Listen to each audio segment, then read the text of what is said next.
예수님을 닮아가야 되는데 예수님을 닮는다는 얘기는 그분의 성품을 닮는다는 얘기입니다. 예수님의 성품 중에 가장 중요한 성품 중에 하나가 뭘까요? 온유함입니다. 온유함. 예수님께서 이렇게 그랬어요. 나는 마음이 온유하고 겸손하다. 내게 와서 배우라. 이렇게 얘기를 해요. 예수님이 자기 자신의 성품을 이렇게 확정적으로 얘기하신 것은 이것밖에 없어요. 그 다음에 또 한 군데 있지요. 그건 뭐냐 그러면 내가 거룩하니 너희도 거룩하라.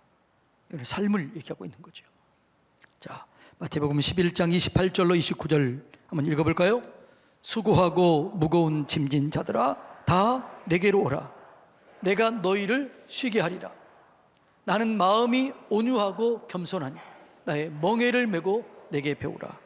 그리하면 너희 마음이 쉼을 얻으리니. 아멘. 자, 이 온유라는 말이 너무나 중요하죠. 온유라는 말은 한문입니다. 이 온유라는 의미는 따뜻할 온자 부드러울 유를 쓰는 거예요. 그래서 따뜻하고 부드럽다 이런 의미가 외적인 그런 표현입니다. 그런데 이 온유를 원어적인 의미 헬라어로 살펴보면 이 원어는 프라우스라는 거예요. 따라서 볼까요? 프라우스. 이 프라우스라는 말은 뭐냐 그러면 잘 길들여진 말 얘기입니다. 잘 길들여졌다 이런 의미가 있는 것이죠. 그래서 온유는 약하고 부드러울 뿐만 아니라 나를 절제하고 조절하고 힘을 조절하는 그런 오히려 강한 능력을 말하는 거예요. 그러니까 내 언어를 조절하고 힘을 조절하고 감정을 조절할 수 있는 능력, 이게 뭐예요? 온유예요. 온유. 그러니까 온유는 약한 게 아니에요. 오히려 강함을 얘기합니다. 조절할 수 있는 능력, 절제할 수 있는 능력, 하나님의 뜻을 위하여 복종하는 태도, 또 다른 사람을 위해서 부드러운 태도를 취하는 자세, 이게 뭐냐 그러면 온유라는 거죠. 예. 예수님은 능력 있으셨고 힘이 있으셨고 그분 자신이 하나님이셨습니다. 그런데 그분은 하나님의 말씀에 철저하게 순종합니다. 한번 볼까요? 요한복음 5장 19절 다 같이 읽어볼까요? 그러므로 예수께서 그들에게 이르시되 내가 진실로 진실로 너희에게 이르노니 아들이 아버지께서 하시는 일을 보지 않고는 아무것도 스스로 할 수 없나니 아버지께서 행하시는 그것을 아들도 그와 같이 행하시느니라. 아멘. 그분은 하나님의 아들이셨고 그분 자체가 하나님이셨지만 뭐라고 그래요? 내가 아버지께서 하시는 일을 보지 않고는 아버지께서 하라고 하는 일 외에는 나는 결코 하지 않겠다. 이게 온유예요. 온유. 자신의 힘을 조절하는 거죠. 예. 그러니까 예수님은 이 온유함을 가지고 계셔서 우리한테 얘기합니다. 내게 와서 배우라 라고 얘기합니다. 예수님은 온유한 분이셨습니다. 그리고 그분은 온유를 강조하시고 온유한 자에게 축복을 약속하십니다. 그러니까 성경은 한결같이 온유한 자에게 복을 주는데 그 온유한 자가 누리는 복이 뭐예요? 땅을 차지하는 거예요. 자, 마태복음 5장 5절 다 같이 읽어볼까요? 온유한 자는 복이 있나니 그들이 땅을 기업으로 받을 것이요. 이 땅에서 마지막 살아남는 자, 마지막 축복을 누리는 자, 온유한 자예요. 자, 구약에서도 이렇게 얘기합니다. 시편 37편 11절 읽어볼까요? 그러나 온유한 자들은 땅을 차지하며 풍성한 화평으로 즐거워하리로다. 아멘. 온유한 자가 누리는 복이 있는데 영적인 복도 누리고 현실적인 복을 누려요. 현실적인 복은 땅을 차지하는 거예요. 영적인 복은 쉼을 누리는 거예요. 여러분, 이 땅이 얼마나 지금 혼란과 불안이 가득합니까? 이 혼란한 세상, 불안한 세상에서 평강을 누릴 수 있는 비결은 내가 온유하면 평강을 누리게 될 줄로 믿습니다. 내 안에 있는 분노, 내 안에 있는 어떤 이런 원망 불평의 감정을 조절할 수 있어야 내가 평강을 누리게 되는 것이죠. 그래서 온유는요, 균형 잡힌 성격을 얘기하는 거예요. 예. 그래서 우리가 온유함을 배워야 돼요. 온유함을 알고 이 온유함을 잘 배워서 평강을 누리고 땅을 차지하시기를 주님의 이름으로 축복합니다. 그러니까 온유한 성품은 따뜻한 성품이에요. 예. 그러니까 따뜻한 사람이 결국 이기는 거죠. 사람 중에서도요, 따뜻한 사람이 있고 차가운 사람이 있어요. 사람에게도 온도가 있어요. 따뜻하고 그런 부드러운 사람이 있어요. 또 차가운 사람이 있는 거죠. 옆에 사람 쳐다보세요. 어떤가? 예. 그러니까 얼굴에는 분위기도 있고 따뜻함도 있는데 어떤 사람은 찬바람이 쌩쌩 나요. 어떤 사람은 따뜻해요. 그 따뜻한 사람에게 사람이 몰려오는 거예요. 그래서 그 사람이 결국은 잘 돼요. 교회도요, 따뜻한 교회가 있고 차가운 교회가 있어요. 어느 교회에 들어가면 여름인데도 싸늘해요. 성령이 떠나버린 거예요. 어떤 교회는 겨울에도 따뜻해요. 성령 충만한 거예요. 성령은 불을 얘기해요.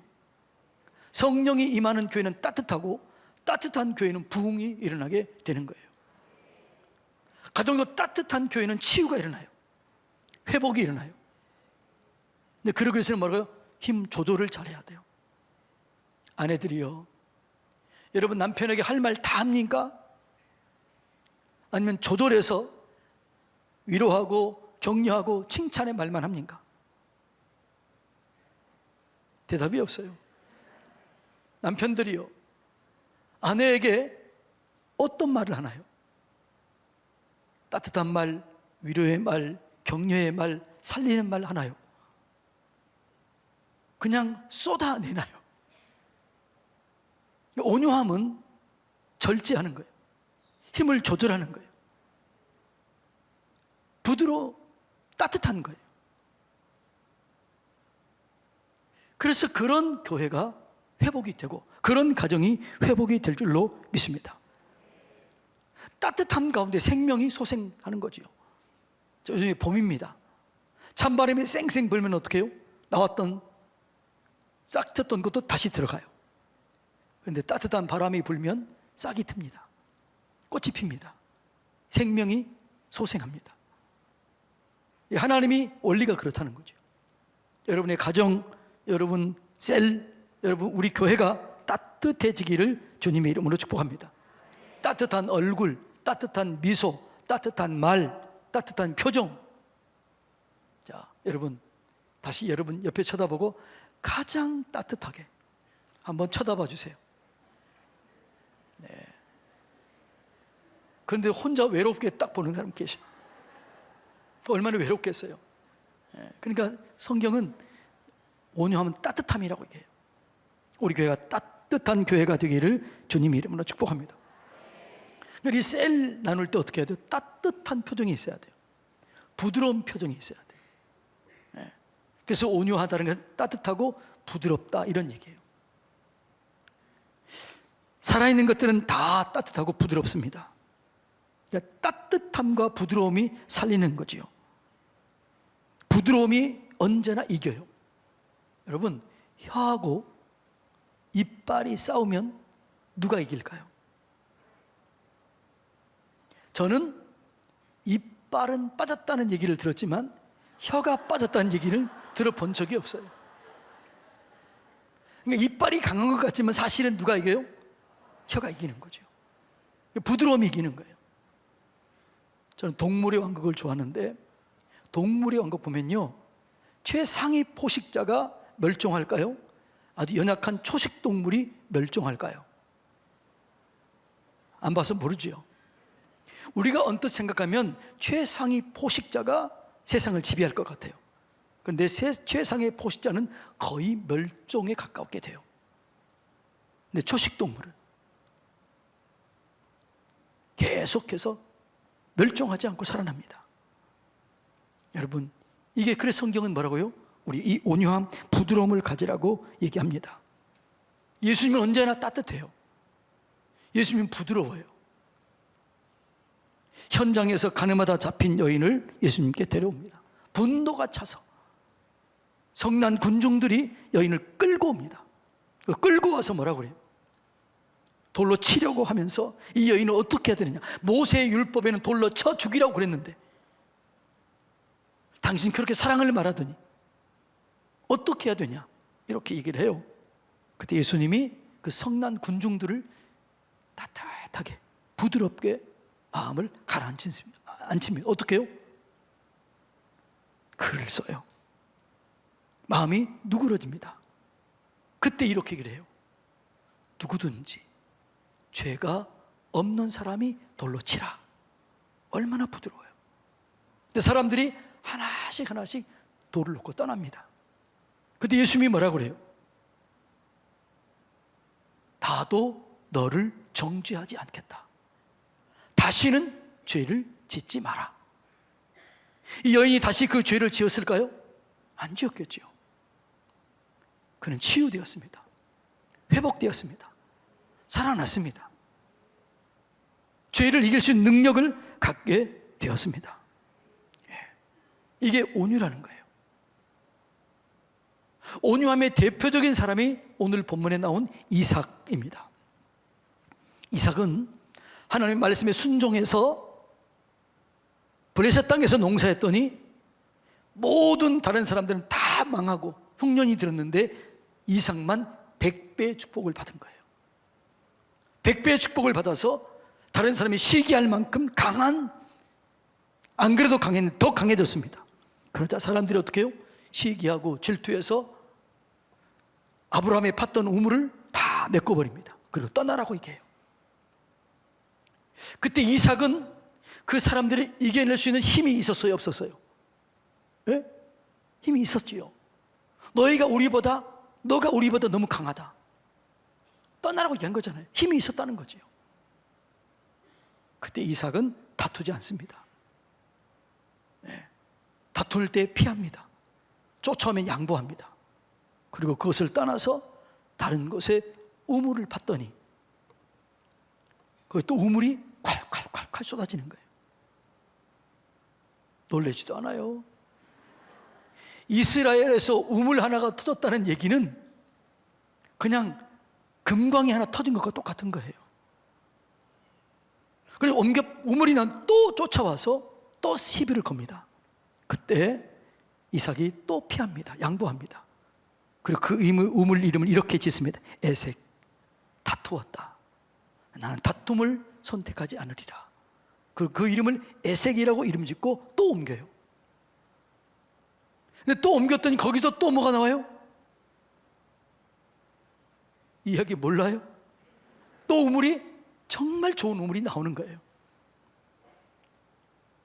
그런데 또 쫓아와서 또 막아요. 그래서 이 우물 이름을 뭐라고 그래요? 신나라고 그래요. 대적하다 이런 의미예요. 나는 대적하지 않으리라. 그리고 또 피해요. 양보해요. 그랬더니 또 우물을 팠더니 어떻게 돼요?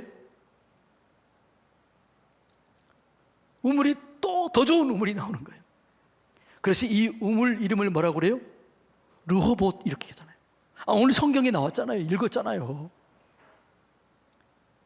그걸 르호봇이라고 얘기하고 다시는 그들이 시비를 걸지 않아요. 그리고 그들이 와서 이렇게 얘기를 해요. 자, 한번 볼까요?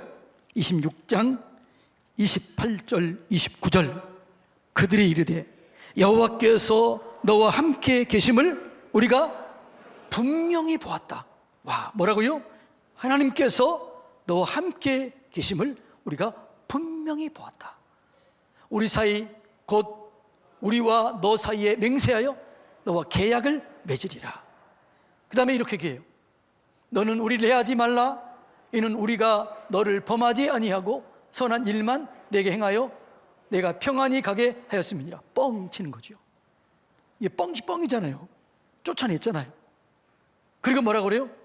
너는 여호와께 복을 받은 자니라. 와, 이런 은혜가 여러분 가운데 있게 되기를 축복합니다. 하나님이 너와 함께 하심을 우리가 분명히 보았다. 너는 하나님께 복을 받은 자다. 우리 친하게 지내자. 이것이 온유한 자가 누리는 축복이라는 사실을 우리는 깨달아야 될 줄로 믿습니다. 그래서 온유한 자는 결국 땅을 차지하게 돼요. 이삭이 온유한 자인데 이삭은 물과 같이 부드러운 사람이었습니다. 물은 언제나 어디를 향해요? 낮은 곳을 향하여 흐릅니다. 막힌다고 싸우지 않습니다. 기다립니다. 기다리고 또 기다립니다. 그리고 결국은 이겨내게 되는 것입니다. 여러분, 싸우지 않고 다투지 않았지만 결국은 이삭이 승리했고 결국은 이삭이 복을 받았다라고 얘기합니다. 온유의 또 다른 면이 절제입니다. 온유의 또 다른 마음이 힘을 조절하는 것이라고 말했습니다. 이 절제할 때 은혜를 경험하게 되고 능력을 경험하게 되는 것이죠. 절제의 대표적인 사람이 요셉은 혈기 왕성한 젊었을 때 보디발 아내의 유혹을 받습니다. 유혹을 받을 때 그 욕망을 절제합니다. 그리고 이렇게 얘기합니다. 39장 9절에 보면 내가 어찌 이 큰 악을 행하여 하나님께 죄를 지으리까. 그리고 거기를 빠져나옵니다. 그러자 그 여인이 모함을 해서 감옥에 집어넣어요. 그런데 요셉은 한마디도 불평하지 않습니다. 그리고 하나님 아시죠? 하나님께 맡겼더니 하나님은 그 감옥에서 요셉을 쏘아 올려서 애굽 총리가 되게 하십니다. 여러분, 이것이 온유한 자가 누리는 복이에요. 그래서 온유는 따뜻함과 부드러움이고 온유는 또 기다리게 하는 것입니다. 온유한 사람은 기다릴 줄 아는 거예요. 참고 기다리는 거예요. 싸우지 않는 거, 양보하는 거예요. 평화를 선택하는 거죠. 그래서 온유함이 뭐라고요? 길들여진 말이라는 의미가 있다고 그랬잖아요. 제가 야생말 길들이기 이런 글을 읽어본 적이 있어요. 미국에 가면 미국 서부 쪽에 농장 주인들이 야생말을 길들이는 법을 이렇게 써놨더라고요. 아주 야성이 강한 말, 잘 길들여지지 않는 말은요, 당나귀와 함께 묶어놓는데요. 그 힘은 누가 세요? 말이 세잖아요. 그러면 말이 콧방귀를 키면서 앞발을 들고 힝 하면서 막 당나귀를 질질 끌고 다니면서 저 광야로 끌고 사라진대요. 그런데 한 3, 4일 지나면 그 말과 당나귀가 나타나는데 당나귀가 앞에 서고 말이 뒤에서 끌려온대요. 말이 성질 다 부리면 당나귀는 끝까지 떨어진 거 참는 거죠. 그러면 말이 포기한대. 그래서 당나귀가 주도권을 잡는다는 거예요. 이게 온유라는 거, 온유. 그러니까 온유라는 게 뭐냐? 나를 포기하는 거예요. 나를 절제하는 거예요. 그래서 나중에 온유한 자가 이기는 거죠. 여러분, 우리의 많은 문제는 조급함 때문에 문제가 생기는 경우들이 너무너무 많아요. 조금만 참았으면 하나님이 다 준비해 놓고 계신데 내가 조급해서 문제를 일으키는 것이 너무 많아요. 이런 말이 있어요. 따라서 해볼까요? 조급하면 이스마엘, 기다리면 이삭. 무슨 말인지 아나요? 이 말이 또 무슨 말인지 모르는 사람이 있어요. 조급해서 자기 생각대로 태어난 게 이스마엘이에요. 기다려서 하나님의 때에 태어난 게 이삭이에요. 이삭은 약속의 자녀예요. 이스마엘은 육의 자녀예요. 이스마엘 때문에 오늘까지 어려움을 당하고 있는 거예요. 여러분, 좀 기다리시기를 축복합니다. 기다리면 하나님이 다 처리해 주실 줄로 믿습니다. 이 온유를 가장 잘 설명하는 성경 구절이 시편 37편이에요. 자, 시편 37편 7절, 8절 먼저 읽어볼까요? 여호와 앞에 잠잠하고 참고 기다리라. 자기 길이 형통하며 악한 꾀를 이루는 자들 때문에 불평하지 말지어다. 이게 뭐예요? 이게 온유예요. 온유. 자기 꾀를, 악한 꾀를 내어서 나를 속이고 나를 사기치는 사람이 있어요. 그럼에도 불구하고 참고 기다리라. 불평하지 마라. 입술에 파수꾼을 세우라. 이게 뭐라고요? 이게 온유함이라는 거예요. 자, 그 다음 또 분을 그치고 노를 버리며 불평하지 말라. 이게 뭐예요? 온유라는 거죠. 불평을 그치고 노를 버리며 불평하지 않는 게 온유예요. 원망하고 불평하면 뭐가 만들어져요? 악이 만들어지는 거예요. 그래서 우리가 귀한 것을 얻지 못해요. 그런데 참고 기다리면 하나님이 하시는 거예요. 그럼 어떻게 되느냐? 자, 그 다음에 9절 띄워주실래요? 진실로 악을 행하는 자들은 뭐라고요? 끊어질 것이다. 내가 불평하지 않고 원망하지 않고 온유함으로 대하면 악이 끊어져요. 그리고 나는 땅을 차지하게 되는 거예요. 그 다음에요, 잠시 후에는 악인이 없어질 것이다. 내가 그것을 자세히 살필지라도 없게 될 것이다. 나를 해하려고 나를 힘들게 하는 사람들이 다 없어져요. 그리고 어떻게 되느냐? 결론, 그러나 온유한 자들은 땅을 차지하며 풍성한 화평으로 즐거워할 것이다. 아멘. 이게 온유한 자들이 누리는 거예요. 자, 이제 우리가 세일할 때 또 나눌 때 답답할 때 있어요, 없어요? 한 번 했기 때문에 몰라요? 그렇다고 그러면 돼요, 안 돼요? 다른 사람이 얘기할 때 한숨 쉬면 안 돼요. 기다려주세요. 참아주세요. 우리 뭐 하라고 그랬어요? 다른 사람 얘기하면 뭐 하라고 그랬어요? 자, 시작. 다 잊어버렸어요. 자, 합니다. 시작. 감사합니다. 이렇게 하라고 그랬잖아요. 속이 터져도 뭐라고요? 기다려주세요. 다 같이 합니다. 시작. 감사합니다. 할 때마다 그렇게 하세요. 위로가 돼요. 격려가 돼요. 치유가 일어나게 돼요. 변화가 일어나게 되는 것이죠. 예. 그래서 이 온유함은 잘 훈련해야 돼요. 예수님과 함께 멍에를 재야 돼요. 온유함을 훈련하는 사람이 모세는 힘들고 어려울 때마다 엎드렸다 그래요. 기도했다는 거예요. 하나님께 맡겼다는 거예요. 자, 예를 들어서 모세가 구수 여인을 취합니다. 그러자 그 미리암과 아론이 막 성질을 내고 분노합니다. 그 사람들 앞에서 모세를 대적해요. 그때 모세는 어떻게 해요? 대적하지 않습니다. 분내지 않습니다. 그리고 그들을 용서하고 오히려 간구합니다. 그랬더니 미리암의 문둥병이 생겨요. 그리고 그가 스스로 돌이켜요. 그리고 치유가 일어나게 되고 회복이 일어납니다. 모세를 향해서 수많은 백성들이 원망하고 불평하고 대적합니다. 그때 모세는 한 번도 거기 대적하지 않아요. 그리고 기도해요. 이겨내요. 모세가 힘이 없었나요? 힘이 있었습니다. 능력이 있었습니다. 근데 그 힘을 조절한 거예요.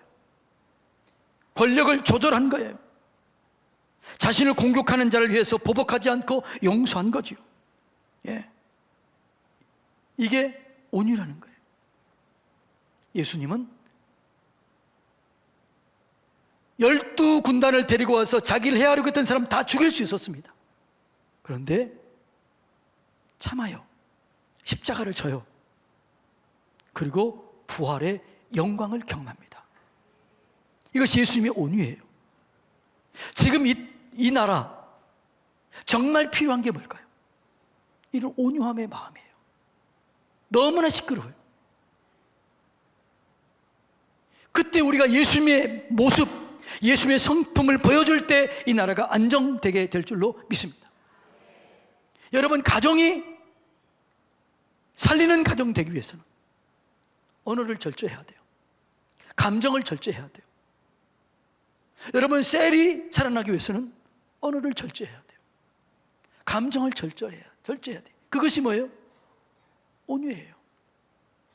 예수님이 얘기합니다. 내게 와서 배우라. 나는 마음이 온유하고 겸손하다. 배우면 쉼을 얻게 될 것이다 라고 얘기해요. 사랑하는 성도님 여러분, 예수님이 온유함을 얻어서 땅을 차지하시고 쉼을 얻으시고 하나님의 영광을 경험하는 저와 여러분이 되기를 주님의 이름으로 축복합니다.